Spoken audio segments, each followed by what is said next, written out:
नमस्ते मित्रों, मैं आज के आपके सामने हिंदी व्याकरण का सबसे महत्वपूर्ण टॉपिक उपसर्ग लेकर प्रस्तुत हो रहा हूँ। ये हिंदी व्याकरण का बहुत ही प्रसिद्ध और महत्वपूर्ण टॉपिक है। जितनी भी भारत में प्रतियोगी परीक्षाएं होती हैं उन सभी प्रतियोगी परीक्षा में ये लगभग 2 या 3 नंबर का आता है और ये आपकी 9th क्लास में भी महत्वपूर्ण टॉपिक है। तो आज इसके बारे में हम पढ़ने जा रहे हैं। उपसर्ग क्या होता है, किसे कहते हैं, उपसर्ग की क्या परिभाषा है, अंग्रेजी में उपसर्ग को क्या कहते हैं, इन सारे प्रश्नों के उत्तर यदि हमें ढूंढना है, उनका अन्वेषण करना है, तो आज की क्लास में हम इन प्रश्नों का उत्तर पाएंगे। जैसा कि सर्वप्रथम उपसर्ग के अगर शाब्दिक अर्थ की तरफ जाएंगे तो उपसर्ग का शाब्दिक जो अर्थ होता है, उपसर्ग शब्द में 2 शब्द हैं। एक तो आपका है उप और दूसरा जो इसमें शब्द है वो है सर्ग, जिसमें पहला जो उपशब्द है इसका अर्थ होता है पहले और दूसरा जो सर्ग शब्द है इसमें इसका अर्थ होता है रचना करना। उप का दूसरा अर्थ भी हो सकता है समीप में, निकट में, और सर्ग का अर्थ आपका नए शब्द की रचना करना भी हो सकता है। तो हम इसका शाब्दिक अर्थ के रूप में कह सकते हैं कि वे शब्द जो किसी शब्द के पहले जोड़कर उनके अर्थ में बदलाव लाते हैं उन्हें उपसर्ग कहते हैं। अंग्रेजी में इसको प्रीफिक्स कहते हैं। प्री माने पहले, फिक्स माने जुड़ना, पहले जुड़ना अर्थात उपसर्ग कहलाता है। अब उपसर्ग ऐसे कौन से शब्दांश होते हैं? क्या उपसर्ग शब्द होता है या शब्दांश होता है? तो उपसर्ग शब्द नहीं होता है, शब्द का एक छोटा सा अंश होता है। जैसा कि मैंने लिखा है शब्दांश। ये उपयोगी उपसर्ग को जानने के लिए महत्वपूर्ण बातें मैंने लिखी है आपके सामने। शब्दांश अर्थात शब्दांश होता है, शब्द का एक अंश होता है, शब्दांश नहीं होता है। दूसरा मैंने आपके सामने लिखा उपसर्ग आगे अर्थात पहले जुड़ते हैं। एक इसका टॉपिक एक प्रत्यय होता है, प्रत्यय का अर्थ होता है सफिक्स जो बाद में जुड़ते हैं, बट उपसर्ग वह होते हैं जो शब्द से पहले जुड़ते हैं। नेक्स्ट आगे जुड़कर शब्द में बदलाव लाते हैं, अर्थात जब शब्द के पहले जुड़ जाते हैं, शब्द का अलग से अकेला जब शब्द होता है तो उसका अर्थ कुछ और होता है, बट जब जैसे ही उपसर्ग जुड़ता है तो उसके अर्थ में बहुत बदलाव आ जाता है, बहुत परिवर्तन आ जाता है, बहुत वह शब्द खूबसूरत बन जाता है। जैसा कि आपको मैं एक उदाहरण के माध्यम से समझाऊंगा। आप इसको लिख सकते हैं, फिर मैं आपके सामने एक उदाहरण प्रस्तुत कर रहा हूं कि जैसे ही किसी शब्द में उपसर्ग जुड़ता है वह शब्द कितना डिफरेंट, कितना परिवर्तन, क्रमशः परिवर्तन होता चला जाता है। जिस प्रकार एक उदाहरण ले लीजिए, जैसे एक हार शब्द ले लीजिए आप। यह हार शब्द है, हार का मतलब सीधा सीधा हारना, बट जब इसमें उपसर्ग जुड़ेंगे तो यह अर्थ कितना परिवर्तन होगा आप स्वयं देखिएगा। इसलिए हिंदी व्याकरण में उपसर्गों का अपने आप में बहुत महत्व है। जब ये किसी शब्द के साथ में जुड़ते हैं तो उसमें नवीनता ला देते हैं, एक प्रफुल्लता ला देते हैं, एक नयापन ला देते हैं, उसे उपसर्ग कहते हैं। जैसे एक हार शब्द ले लीजिए, एक उदाहरण के तौर पर प्रस्तुत कर रहा हूं सबका एक उदाहरण। अब हार शब्द में आप एक उपसर्ग लगाइए। अब आप जानते हैं उपसर्ग कहां जुड़ेगा, पहले जुड़ेगा, बाद में तो जुड़ेगा नहीं, क्योंकि बाद में जो जुड़ता है वो तो प्रत्याहार कहलाता है और पहले जुड़ता है वो उपसर्ग कहलाता है। तो जब इससे पहले हम प्र उपसर्ग, प्र एक उपसर्ग है, तो प्र को जैसे आप जोड़ोगे इसमें तो क्या हो जाएगा, प्रहार। देखो शब्द हार है, जब हार था अकेला तो उसका अर्थ कुछ और था, बट जब जैसे ही हार का अर्थ क्या था, हारना, बट इसमें प्रहार हार लग गया तो इसका अर्थ क्या हो गया? किसी के ऊपर अटैक करना, प्रहार करना। अब यही एक शब्द है हार, इसमें अगर आप एक उपसर्ग वी उपसर्ग जोड़ दे तो वी,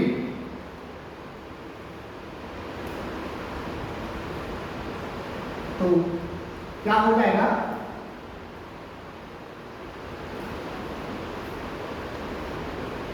वी में वी उपसर्ग हार में जोड़ दोगे तो क्या हो जाएगा? विहार, जिसका अर्थ होता है रमण करना, विहार करना, विचरण करना। नेक्स्ट, इसके अलावा यही शब्द है, देखिए इसमें एक शब्द और, इस शब्द में आप एक उपसर्ग जोड़ोगे, एक उपसर्ग ले लीजिए सम, और जब हार में जोड़ोगे तो संहार हो जाएगा। क्या हो जाएगा? संहार। मेरा कहने का तात्पर्य यहां यह है प्यारे मित्र बंधुओं कि मतलब उपसर्ग जुड़ने के बाद में शब्द में कितनी नवीनता आ जाती है। मेरा फोकस, मेरा तात्पर्य अर्थ यही है, यह आपको समझना है। नेक्स्ट, अब वे शब्दांश किस किस भाषा की हो सकते हैं, इस आधार पर हमने उपसर्ग के मुख्यतः 4 भेद, जिसमें पहला जो भेद है वह संस्कृत के उपसर्ग, अर्थात संस्कृत की भाषा के जो कुछ उपसर्ग हैं वो हिंदी भाषा में प्रयुक्त होकर हिंदी भाषा के नए शब्दों की रचना करते हैं, उन्हें संस्कृत के उपसर्ग। दूसरा भेद उपसर्ग का हिंदी के उपसर्ग, अर्थात जो शैल हिंदी के हैं वे उपसर्ग जब नवीन शब्दों के साथ में जुड़ते हैं तो उनके शब्द में बदलाव करते हैं, वे हिंदी के उपसर्ग। तीसरा उर्दू फारसी भाषा के उपसर्ग, अर्थात उर्दू और फारसी भाषा के कुछ उपसर्ग हैं, जब वो हिंदी भाषा के शब्दों के साथ में जुड़ते हैं तो उनमें वो बदलाव ला देते हैं, नया बदलाव ला देते हैं, नया परिवर्तन ला देते हैं। नेक्स्ट आपका अंग्रेजी भाषा के उपसर्ग, अर्थात कुछ अंग्रेजी भाषा के उपसर्ग हैं, वो अंग्रेजी भाषा के जो उपसर्ग होते हैं वे हिंदी भाषा के शब्दों के साथ में जब जुड़ते हैं तो उनमें नया परिवर्तन ला देते हैं।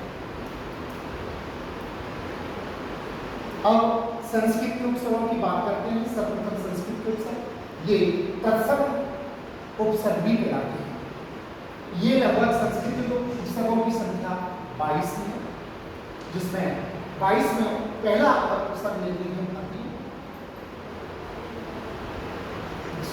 यह अति अधिक के अर्थ में प्रयुक्त होता है और परे के अर्थ में प्रयुक्त होता है। जैसे जब हम अति उपसर्ग को जब किसी शब्द के साथ में जोड़ते हैं, यहाँ सय शब्द है, अगर इसके साथ में जोड़ेंगे तो यहाँ अतिशय हो जाएगा और अतिशय शब्द में अति उपसर्ग है। अत्यंत में अति उपसर्ग है, अतिरिक्त में अति उपसर्ग है, अत्याचार में अति उपसर्ग है। इस प्रकार इन सभी शब्दों के साथ में अति उपसर्ग जुड़ा हुआ है, जो कि संस्कृत का उपसर्ग है और उससे नए शब्दों की रचना हुई, इसमें अतिशय, अत्यंत, अतिरिक्त, अत्याचार। नेक्स्ट, एक अधिक उपसर्ग है। यह अधिक उपसर्ग श्रेष्ठता के अर्थ में प्रयुक्त होता है, ऊपर के अर्थ में प्रयुक्त होता है, समीप के अर्थ में प्रयुक्त होता है। जैसे हम शब्दों के साथ में इसका मेल करते हुए मिलन कराते हैं जब इसका, तो जैसे कृत में अगर अधिक लगा लेंगे तो अधिकृत हो जाएगा, पति में यदि अधिक लगा लेंगे तो अधिपति हो जाएगा, यदि गम में अधिक लगा लेंगे तो अधिगम हो जाएगा, और अधिकार में यदि अधिक लगा लेंगे तो अधिकार हो जाएगा। इस प्रकार यह अधिक उपसर्ग आपका इन शब्दों से जुड़कर इस अधिक शब्द अधिक उपसर्ग देने नए शब्दों की रचना। नेक्स्ट, अनु उपसर्ग है आपका। अनु पीछे और समान के अर्थ में प्रयुक्त होता है, जिसका जो शब्दों के साथ में जब जुड़ेगा तो यहाँ देखिए आप एक अनुभव शब्द बना, भव में जब अनु उपसर्ग जुड़ा तो अनुभव बना, चर में जब अनु उपसर्ग जुड़ा तो अनुचर बना, वही अगर अनुराग में जुड़ेगा तो अनुराग हो जाएगा, अगर वही शासन में अनु उपसर्ग जुड़ेगा तो अनुशासन बन जाएगा। उसके बाद में अब जो उपसर्ग है वो हीनता के अर्थ में प्रयुक्त होता है, बुरे के अर्थ में प्रयुक्त होता है और अपने के अर्थ में प्रयुक्त होता है। अब इस उपसर्ग को शब्दों के साथ में जोड़ेंगे, तो जैसे मान के साथ में यदि हम अप को जोड़ेंगे तो अपमान बन जाएगा। यदि इसी उपसर्ग को सर्ग के साथ में जोड़ेंगे तो अपसर्ग बन जाएगा। अगर इसी उपसर्ग को हम राग के साथ में जोड़ेंगे तो अपराध बन जाएगा। अगर इसी शब्द को, इसी उपसर्ग को हम व्यय के साथ जोड़ेंगे तो अपव्यय बन जाएगा। नेक्स्ट, अब जब अब को हम लेते हैं तो अब का अर्थ होता है नीचे, हीन, बुरा। इसके एक 3 अर्थों में प्रयुक्त होता है यह अब आपका। अब इसको हम जब शब्दों के साथ में जोड़ेंगे तो तरण के साथ में जब जोड़ा तो हमने देखा अब तरण बन गया। यही जब रोध के साथ में हमने जोड़ा तो अवरोध बन गया। यही अब हमने उपसर्ग जब गुण के साथ में जोड़ा तो अवगुण बन गया। और यही उपसर्ग हमने नति के साथ जोड़ा तो अवनति बन गया। नेक्स्ट, अभी यह उपसर्ग सामने, पास, चारों ओर के अर्थ में प्रयुक्त होता है। जैसे मान के साथ में जब हमने अभी जुड़ा तो अभिमान बन गया, और प्राय के साथ में जब अभी जुड़ा तो अभिप्राय बन गया, और जब लासा के साथ में जोड़ा तो अभिलाषा बन गया, और योग के साथ में जब हमने यह अभी उपसर्ग जोड़ा तो अभियोग बन गया।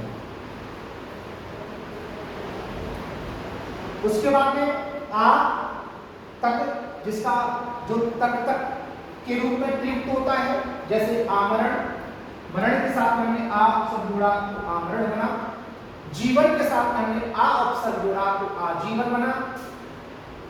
और यही आ हमने जन्म के साथ जोड़ा तो आजन्म बना। और यही आ हमने उपसर्ग गमन के साथ जोड़ा तो आगमन बना।